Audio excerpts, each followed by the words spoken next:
Hello दोस्तों, स्वागत है आप सभी लोगों का मेरे यूट्यूब चैनल पर। हम लोग जो 1000 प्लस एमसीक्यू सीरीज़ चला रहे हैं उसमें आज हम लोग 232 नंबर क्वेश्चन से स्टार्ट करेंगे और यहाँ से हम लोग आज वेल्डिंग जो चैप्टर है उसको हम लोग स्टार्ट करेंगे। तो वीडियो को स्टार्ट करने से पहले मेरी आप लोग से रिक्वेस्ट है कि अगर आप लोग को ये वीडियो पसंद आ रहा है तो इसे वीडियो को लाइक कीजिए और शेयर कीजिए, और अभी तक आप लोग ने मेरे चैनल को सब्सक्राइब नहीं किया है तो चैनल को सब्सक्राइब कर लीजिए। तो चलिए स्टार्ट करते हैं। 232 नंबर क्वेश्चन से हम लोग देखना स्टार्ट करेंगे। 232 नंबर क्वेश्चन में बोला गया है कि स्टेनलेस स्टील के गैस वेल्डिंग में किस प्रकार की फिलर रॉड का प्रयोग किया जाता है। ऑप्शन देखते हैं। Option number A pure aluminium, option number B copper silver alloy, option number C columbium stainless steel, या फिर option number D copper coated mild steel. तो इसका जो राइट आंसर है option number C columbium coated steel. जो columbium coated steel होती है उसका प्रयोग ही स्टेनलेस स्टील की गैस वेल्डिंग के लिए करते हैं। अब थोड़ा गैस वेल्डिंग के बारे में भी हम लोग जान लेंगे। जो गैस वेल्डिंग होती है, ये गैस वेल्डिंग के लिए दो चीज़ों की आवश्यकता होती है। पहली होती है एसिटिलीन, दूसरी होती है ऑक्सीजन। इन दोनों के मिक्सचर से ही हम लोग गैस वेल्डिंग कर सकते हैं। तो अगर ऑक्सीजन की बात करेंगे तो ऑक्सीजन जो होती है, दोनों ही गैसें जो होती हैं सिलेंडर में भरी जाती हैं। और सिलेंडर कौन से मेटल का होगा? एलॉय स्टील का बना होता है सिलेंडर। ऑक्सीजन सिलेंडर जो होता है वो ब्लैक कलर में होता है। ऑक्सीजन सिलेंडर होगा ब्लैक कलर में, जबकि एसिटिलीन सिलेंडर होता है मैरून कलर में होता है। अगर मान लो कलर छूट गया है सिलेंडरों पर, घिसते घिसते कलर अगर छूट जाता है तो कैसे पहचानेंगे हम लोग? तो उसको पहचानने का तरीका क्या है कि हम लोग सीधे वॉल्व की तरफ देखते हैं। दोनों जो सिलेंडर होंगे उनके जो वॉल्व होंगे उसमें हम पहचान सकते हैं कि ये कौन सा सिलेंडर है। अगर वॉल्व में लेफ्ट हैंड की थ्रेड होगी, लेफ्ट हैंड की अगर थ्रेड हुई तो ये हो जाएगा हमारा एसिटिलीन सिलेंडर जो कि मैरून होगा। और अगर राइट हैंड की थ्रेड होगी तो वो हो जाएगा ऑक्सीजन सिलेंडर जो कि ब्लैक कलर का होता है। चलिए चलते हैं आगे 233 नंबर क्वेश्चन में। 233 नंबर क्वेश्चन में बोला गया है कि इस गैस वेल्डिंग दोष का नाम बताइए। 3 डायग्राम हमको दे रखे हैं और ऑप्शन दे रखा है। Option number A polarity, option number B lack of fusion, option number C oxidize weld, या फिर option number D incomplete penetration. तो इसका जो राइट आंसर होगा option number B lack of fusion. मतलब फ्यूजन की कमी के कारण, पिघलने की कमी के कारण ही ऐसा दोष उत्पन्न होता है। आगे चलते हैं 234 नंबर क्वेश्चन में। इसमें बोला गया है यदि नोजल मोल्टन पूल को छूता है तो क्या होगा। ऑप्शन देखते हैं। Option number A spark, option number B smoke मतलब धुआं, ऑप्शन नंबर सी बैकफायर, या फिर option number D flash back. तो इसका जो राइट आंसर है ऑप्शन नंबर सी बैकफायर। अगर पहली बात तो मोल्टन पूल क्या होता है इसको देख लेते हैं। मोल्टन पूल वो होता है जब हम इलेक्ट्रोड के थ्रू धातु को पिघलाते हैं तो पिघली धातु जो एक जगह जो इकट्ठा होती है पिघल कर, वो एरिया क्या कहलाता है? मोल्टन पूल कहलाता है। और जब कभी भी जो नोज़ल हम लोग यूज़ करते हैं वो कभी भी जब छू जाता है, नोज़ल क्या होगा, यहाँ जब नोज़ल की बात कर रहा है, नोज़ल छू रहा है, मतलब ये कौन सी वेल्डिंग है? ये गैस वेल्डिंग की बात कर रहा है। गैस वेल्डिंग के थ्रू पिघला रहा है। तो जब भी गैस वेल्डिंग में जो नोज़ल होगा वो मोल्टन पूल को छुएगा तो उस कंडीशन में बैक फायर हो सकता है, जो कि एक खतरनाक बात है। इसलिए बैक फायर होने से हम लोग को बचाना चाहिए और नोज़ल को एक निश्चित दूरी पे ही रखना चाहिए। आगे चलते हैं 235 नंबर क्वेश्चन में। 235 नंबर क्वेश्चन में बोला गया है आर्क वेल्डिंग में इस जोड़ का नाम बताइए। चलिए डायग्राम देख लेते हैं इसका। ये डायग्राम दे रखा है और इस जॉइंट का नाम हमसे पूछा गया है। ऑप्शन देखते हैं। ऑप्शन नंबर ए है flush corner joint, option number B single fillet lap joint, option number C half open corner joint, या फिर option number D full open corner joint.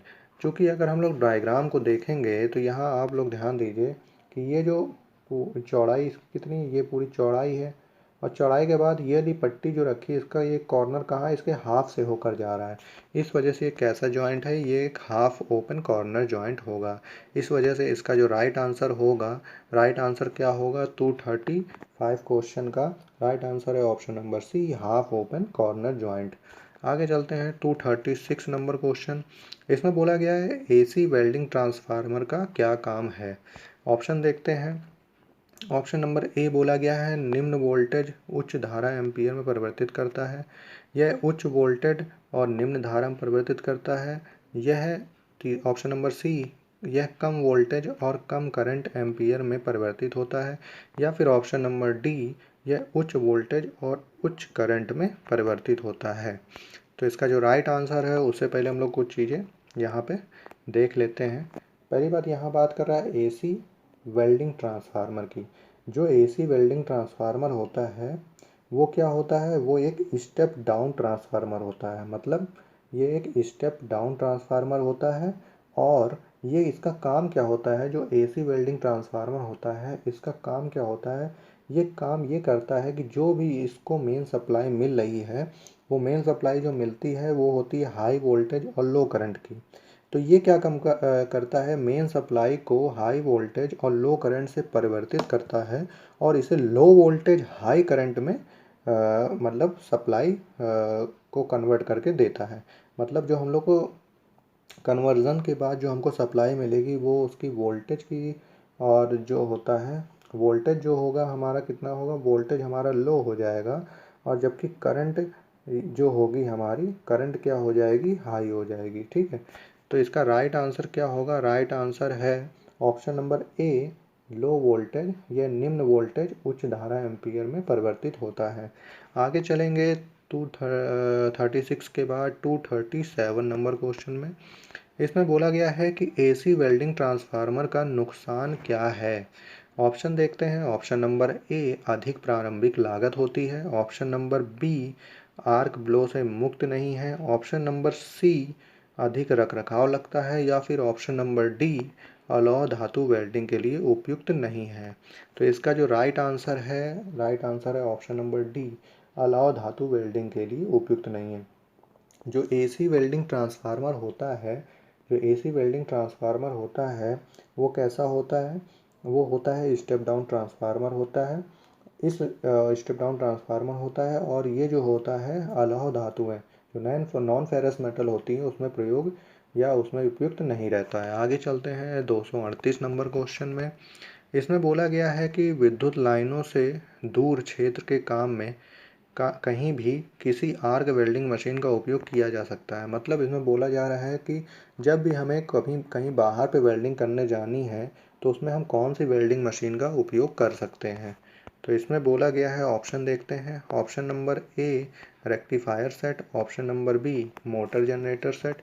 Option number C, engine generator set. या फिर option number D, AC welding transformer.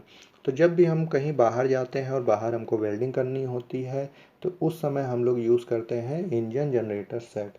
और engine generator set होता क्या है, जो engine generator हमारा सेट होता है, पहली बात तो ये किस पे, इसमें फ्यूल के रूप में जो होता है हम लोग डीजल का यूज़ करते हैं, डीजल या फिर पेट्रोल का यूज़ करते हैं। किसका, डीजल या पेट्रोल का यूज़ करते हैं फ्यूल के रूप में। और हमेशा ये बाहरी कार्यों के लिए है, बहुत उपयुक्त डिवाइस है। अगर हम बात करेंगे रेक्टिफायर सेट की, अगर हम रेक्टिफायर सेट की बात करते हैं तो रेक्टिफायर का काम करता है बहुत ही मतलब स्पेशल ये डिवाइस है। रेक्टिफायर सेट जो होता है ये काम क्या करता है, ये जो होता है वो एसी तथा डीसी, ये दोनों प्रकार की करंट सप्लाई कर सकता है। ये क्या काम कर सकता है, ये एसी हो या फिर डीसी हो, ये दोनों सप्लाई आपको दे सकता है।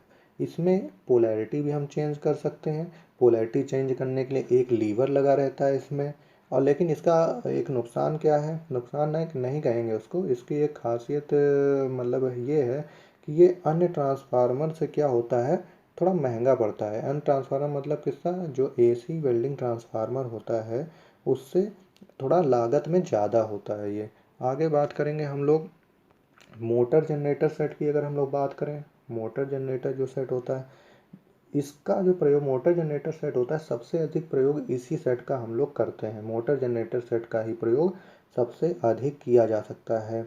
और इसमें होता क्या है, इसमें देखिए इसको चलाने के लिए हम लोग इंडक्शन मोटर का ही प्रयोग इसमें किया जाता है या फिर ऑयल इंजन का। इंडक्शन मोटर क्या या फिर ऑयल इंजन का हम लोग प्रयोग इसमें करते हैं इसको चलाने के लिए। अगर क्षमता की हम लोग बात करेंगे मोटर जनरेटर सेट की, तो इसकी जो क्षमता होती है सप्लाई देने की वो होती है 20 एम्पियर से लेके 1000 एम्पियर तक। 1000 एम्पियर तक सप्लाई देने की इसकी क्षमता होती है, मतलब करंट की बात कर रहा है यहाँ पे। आगे देखते हैं हम लोग, देखते हैं ऑप्शन नंबर डी बच गया हमारा एसी वेल्डिंग ट्रांसफार्मर। जो एसी वेल्डिंग ट्रांसफार्मर होता है यही होता है, इसे ही बोलते हैं हम लोग स्टेप डाउन ट्रांसफार्मर। हम लोग इसको बोलते हैं, क्या बोलते हैं, स्टेप डाउन ट्रांसफार्मर हम लोग इसको बोलते हैं। ये क्या करता है, हाई वोल्टेज लो करंट को लो वोल्टेज हाई करंट में परिवर्तित करता है। तो इतना आप लोग समझ गए होंगे। जो इंपॉर्टेंट डिटेल थी मैंने इसमें क्वेश्चन में आपको दे दी है, इनसे जुड़ी हुई चारों ऑप्शन से जुड़ी हुई। तो इसका राइट आंसर क्या था, option number C engine generator set होता है। आगे चलते हैं हम लोग 239 नंबर क्वेश्चन में। 239 नंबर क्वेश्चन में हम लोग चल रहे हैं। इसमें बोला क्या गया है, इसमें बोला गया है कौन सी आर्क वेल्डिंग मशीन इलेक्ट्रोड और जॉब में बेहतर ऊष्मा वितरण प्रदान करती है। और ऑप्शन देखेंगे हम लोग, option number A rectifier set, option number B motor generator set, option number C welding transformer set, या फिर option number D engine generator set. तो इसका जो राइट आंसर है ऑप्शन नंबर ए इसका राइट आंसर है।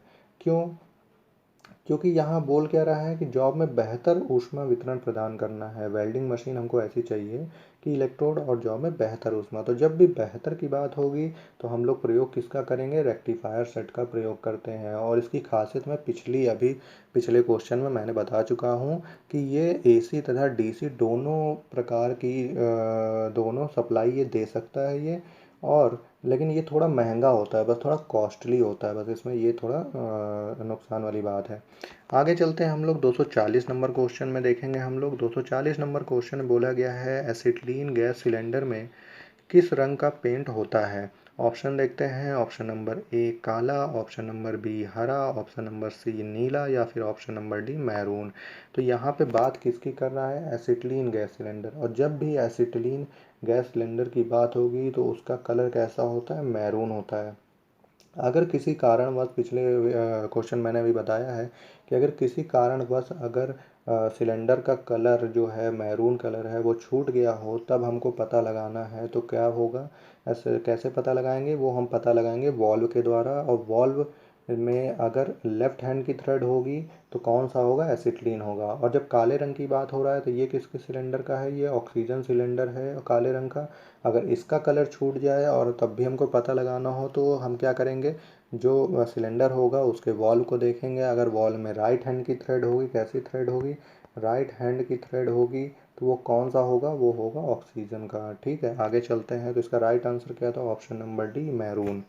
आगे चलते हैं 241 नंबर क्वेश्चन में। इसमें बोला गया है बाएं वार्ड वेल्डिंग टेक्निक में ब्लो पाइप और फिलर रॉड में डैश एंगल मेंटेन्ड किया जाता है।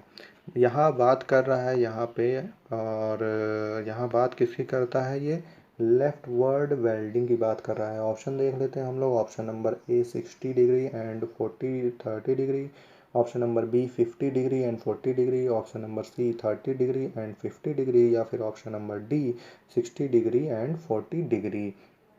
तो इसका जो राइट आंसर है, राइट आंसर है option number A 60 and 30 degree, इसका सही आंसर है। अब ये बात जो कर रहा है लेफ्ट वर्ड वेल्डिंग की जो बात कर रहा है, ये जो वेल्डिंग होती है इसका अदर नाम भी होता है, अलग नाम भी है। इसे फोर हैंड वेल्डिंग भी कहते हैं। क्या होता है, four hand, FORE, four hand, HAND, four hand welding भी इसको बोला जाता है। और इसे फॉरवर्ड वेल्डिंग भी बोला जाता है। क्या बोला जाता है, फॉरवर्ड, WARD, फॉरवर्ड वेल्डिंग भी बोला जाता है। तो इसके तीन नाम हो गए, पहली हो गई लेफ्ट वर्ड वेल्डिंग, दूसरा नाम है हमारा फोर हैंड वेल्डिंग, या और तीसरा नाम है हमारा फॉरवर्ड वेल्डिंग। अगर बात करेंगे वेल्डिंग टॉर्च की, तो इसमें दो चीज़ें यूज़ हम लोग करते हैं। जैसा कि आप जानते हो, कभी भी वेल्डिंग करेंगे तो एक वेल्डिंग टॉर्च हम लोग यूज़ करेंगे, एक फिलर रॉड का यूज़ करेंगे। तो वेल्डिंग टॉर्च जो हम लोग यूज़ करते हैं उसको हम लोग किस में पकड़ते हैं, जो वेल्डिंग टॉर्च हम लोग प्रयोग करते हैं उसको हम लोग पकड़ेंगे किसमें, राइट हैंड में, किसमें, राइट हैंड में पकड़ते हैं। और जबकि जो फिलर रॉड होती है, फिलर रॉड को हम लोग पकड़ते हैं लेफ्ट हैंड में पकड़ते हैं। और वेल्डिंग टॉर्च का जो झुकाव होता है वो किस पर निर्भर करता है? जो हम लोग वेल्डिंग टॉर्च होती है उसका झुकाव हमेशा जो प्लेट हम लोग यूज़ करते हैं जिस पे हमको वेल्डिंग करनी है उस प्लेट की मोटाई पर निर्भर करता है, मतलब थिकनेस पर निर्भर करता है। तो इसका राइट आंसर क्या था? राइट आंसर था option number A 60 and 30 degree. चलिए आगे चलते हैं। आगे चलेंगे हम लोग 242 नंबर क्वेश्चन में। इसमें क्या बोला गया है? इसमें बोला गया है वेल्डिंग के दौरान करंट की सेटिंग कौन सा कारक निर्धारित करता है? हमको जब हम वेल्डिंग कर रहे हैं तो उसमें करंट की सेटिंग किसके द्वारा हम लोग निर्धारित करते हैं? तो ऑप्शन देख लेते हैं।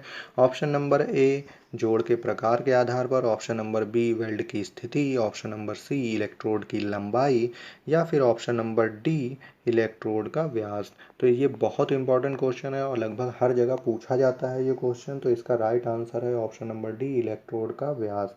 जब भी हम वेल्डिंग करेंगे और करंट की जब हमको सेटिंग करनी पड़ेगी तो हम लोग किस पे निर्भर रहेंगे? इलेक्ट्रोड के व्यास पर निर्भर रहेंगे। तो अगर इलेक्ट्रोड की हम लोग यहाँ थोड़ा अदर डिटेल में देख लेते हैं इंपॉर्टेंट वाली, जो इलेक्ट्रोड होता है जो आर्क वेल्डिंग में हम लोग प्रयोग करते हैं, जो आर्क वेल्डिंग में फ्लक्स कोटेड इलेक्ट्रोड का प्रयोग करते हैं। आर्क वेल्डिंग के लिए हम लोग जो प्रयोग करते हैं, जो हमारी आर्क वेल्डिंग होती है उसमें हम लोग फ्लक्स कोटेड इलेक्ट्रोड का प्रयोग करते हैं। और इलेक्ट्रोड का अगर टाइप्स की बात करें तो दो प्रकार के होते हैं। एक होता है कंज्यूमेबल होता है, एक नॉन कंज्यूमेबल होता है।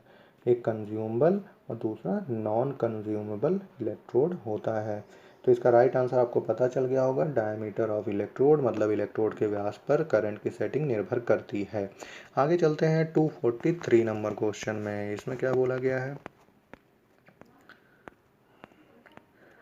243 नंबर क्वेश्चन में बोला गया है स्टेप डाउन ट्रांसफार्मर में वेल्डिंग के लिए OCV क्या है जो मुख्य आपूर्ति वोल्टेज ब्रैकेट में 220 या फिर 240 वोल्ट को कम करता है? ऑप्शन देखेंगे। ऑप्शन नंबर ए 40 और 100 वोल्ट, ऑप्शन नंबर बी 50 और 100 वोल्ट, ऑप्शन नंबर सी 30 और 20 वोल्ट, ऑप्शन नंबर डी 20 और 25 वोल्ट। तो इसका जो राइट आंसर है, राइट आंसर है ऑप्शन नंबर ए 40 और 100 वोल्ट। जब भी स्टेप डाउन ट्रांसफार्मर की ये बात करेगा और वेल्डिंग में OCV के बारे में पूछेगा तो जो वोल्टेज होता है, जो सप्लाई वोल्टेज होता है वो 40 और 100 तक होता है। और जो स्टेप डाउन ट्रांसफार्मर कैसा होता है, इसे ही AC स्टेप डाउन जो ट्रांसफार्मर होता है वो क्या करता है? वो हाई वोल्टेज लो करंट को लो वोल्टेज हाई करंट में बदलता है। और ये जो ट्रांसफार्मर होता है इसे ही हम लोग AC वेल्डिंग ट्रांसफार्मर भी कहते हैं। AC वेल्डिंग ट्रांसफार्मर भी कहते हैं। आगे चलते हैं 244 नंबर क्वेश्चन में। 244 नंबर क्वेश्चन में बोला गया है कौन सी वेल्डिंग मशीन जो सभी प्रकार के इलेक्ट्रोडों का उपयोग करके लौह और अलौह धातुओं की वेल्डिंग के लिए AC और DC दोनों की आपूर्ति करने के लिए डिजाइन की जाती है? ऑप्शन देख लेते हैं। Option number A rectifier set, option number B transformer set, option number C motor generator set, या फिर option number D engine generator set. यहाँ ध्यान देने वाली कुछ बातें हैं। इसमें बोला गया सभी प्रकार के इलेक्ट्रोड, और दूसरी बात बोली गई है लौह और अलौह धातुएं, और तीसरी बात बोली गई है AC और DC। तीन चीज़ें बोली गई है, मतलब कि ऐसा वेल्डिंग मशीन जो सभी प्रकार के इलेक्ट्रोड जिसमें उपयोग किए जा सके, किसी भी मेटल पे हम वेल्डिंग कर सकें, और तीसरा क्या है AC या DC सप्लाई दोनों में यूज़ हो।